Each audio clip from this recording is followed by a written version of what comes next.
Hello friends, welcome to our channel. आज मु आपण माननकु वर्षा दिन पई लगा जायथिबा गछर जत्न किपरि नेबा आ कोन फर्टिलाइजर दबा जा द्वारा कि गछ गुड़िकर भल ग्रोथ हो पारिबो। आपण माने वीडियोटी को संपूर्ण रूपे देखंतु। जदि वीडियोटी भल लगे प्लीज मो वीडियो को लाइक करंतु आ मो चैनल को सब्सक्राइब करंतु। सब्सक्राइब बटन रो साइड रे थिबा बेल आइकन को क्लिक करंतु, जहाद्वारा कि मुझे नुआ नुआ वीडियो सब अपलोड करी आपण मैंने तार नोटिफिकेशन पाइपर।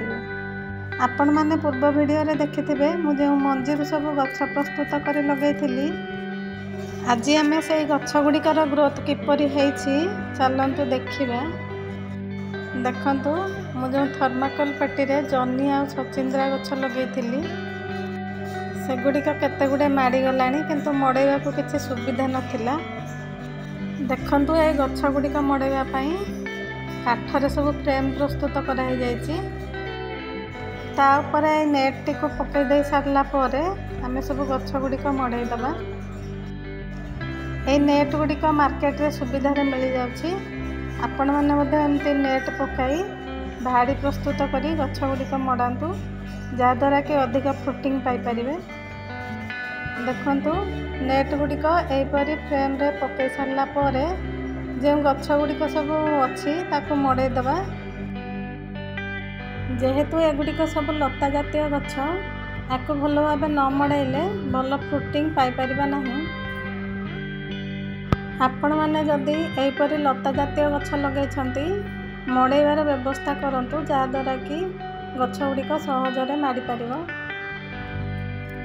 वर्षा दिन में गछर मूल मानकरे बहुत जल्दी फंगस लग जाए। प्रथमे से गछर मूलरू एपरी पाचिला पत्र सब बाछि नेबा।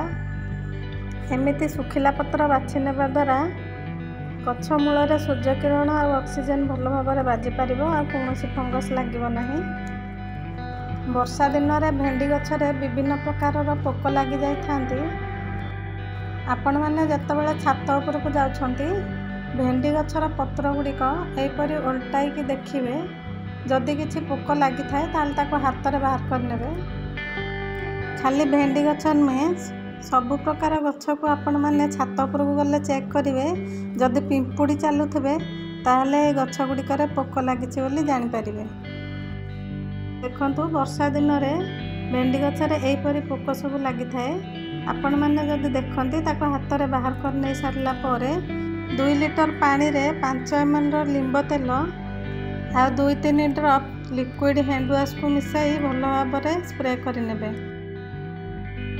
लिंब तेल को 15 दिन थरे स्प्रे करने द्वारा गछरे बहुत कम रोग पोक लगी था। मु आपण मानक पूर्व वीडियो रे देखैथिली भेंडी गछरे किपरि माटी खत दिया जाए। देखंतु ए गछ गुड़िक 15-20 दिन हो गला परे मु एथरे सहीपरी खत आ माटी मध्य दे देछि। एबे मु ए जन्नी सचिंद्रा गछ गुड़िकरे किछि खत देबी। ए खत देबा पूर्वरु आपण माने देखिबे वर्षा जदि लगातार हेउथबो ताले खत देबे नहीं। वर्षा छाड़ी गला परे माटी अल्प सुखी जाइथिबो तापरे ए खत को देबो। सेथिपई मु गोटे जगह रे जेतिकी पुराना गोबर खत सेतिकी परिबा चोपा खत आ 2 मुठा छेली खत को नै आसीछि। आ देखंतु एथर किछि भर्मी कंपोस्ट को मध्य मिसाई दबा आ भल भाव मिसाई गछ मूल रे दे दबा।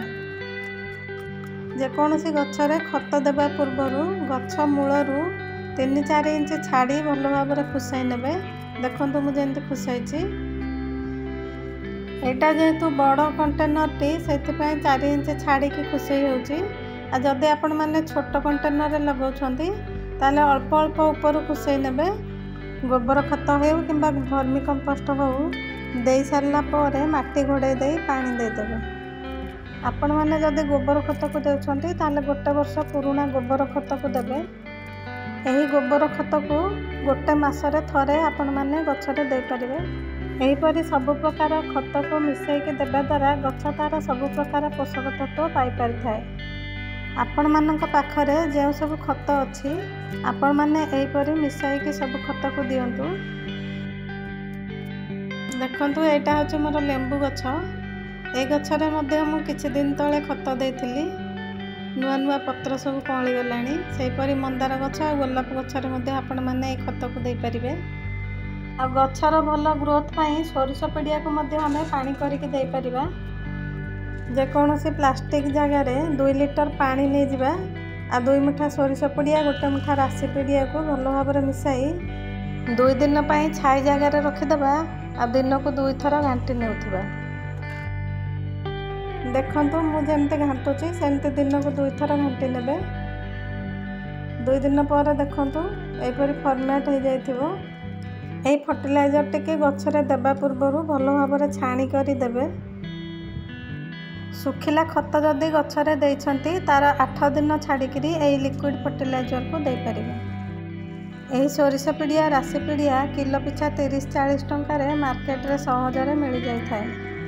एही सोरिष पिडिया को सठिक उपाय रे प्रस्तुत करी गछरे देले भल बेनिफिट मिली थाए। सेथिपाई वीडियोटी को पूरापूरी भाबरे देखंतु आमे जे 2 लिटर रो सोरिष पिडिया फर्टिलाइजर बनैथिले ताकू आमे 20 लिटर पानी रे डाइल्यूट करी गछरे दबा। एही फर्टिलाइजर टी को पूरापूरी वर्षा हला बेले देबे नाही। जेतेबेले वर्षा 2-4 दिन छाड़ी जाइथिबो आपण माने ए फर्टिलाइजर को दे परिबे। माटी रो पानी अंश पूरापूरी सुखी नथिबो अल्प ओदा थिबो सेही टाइम रे हमें ए फर्टिलाइजर को देबा। देखंतु एटा हला 10 लिटर रो बाल्टी मु सेथरे 1 लिटर रो सोरिष पिडिया को मिक्स कर देली। एही सोरिष पिडिया रो लिक्विड फर्टिलाइजर को एही परि बड़ बड़ कंटेनर रे 1/2 लिटर रो 1 लिटर पर्यंत दे परिबा। 10-12 इंच रो कुंड जदि हेतिबो ताले आपण माने 100 ରୁ 200 ml पर्यंत दे परिबे। जेहेतु एहा ऑर्गेनिक फर्टिलाइजर तेणु करी किछि अधिका दे देले मध्य गछर कोनोसी क्षति हेबो नाही। सोरिष पिडिया रे फास्फोरस पोटासियम मैग्नेशियम सल्फर एमिति केते प्रकार माइक्रो न्यूट्रिएंट मिली थाए। आउ राशि पिडिया रे प्रचुर परिमाण रे कैल्शियम मिली थाए जहाँकि गछर मूल को मजबूत करथाए। एही माइक्रो न्यूट्रिएंट गुड़िक गछर ग्रोथ पाई जरूरी होइथाए। एहाको व्यवहार करने द्वारा गछरे भल फ्रुटिंग आउ फ्लावरिंग मध्य होइथाए। भल फ्रुटिंग आउ फ्लावरिंग पाई एही फर्टिलाइजर टी को मासको गोटाए थर आमे दे परिबा। आपण माने वीडियो तो देखुचंती किंतु वीडियो को लाइक करनांती कि सब्सक्राइब करनांती। जे माने मते सपोर्ट करछंती तांको बहुत बहुत धन्यवाद। जे माने मो चैनल रे नुआ अछंती आगो को एही परि वीडियो सब देखिबा पई प्लीज मो वीडियो को लाइक करंतु और मो चैनल को सब्सक्राइब करंतु। Thank you for watching.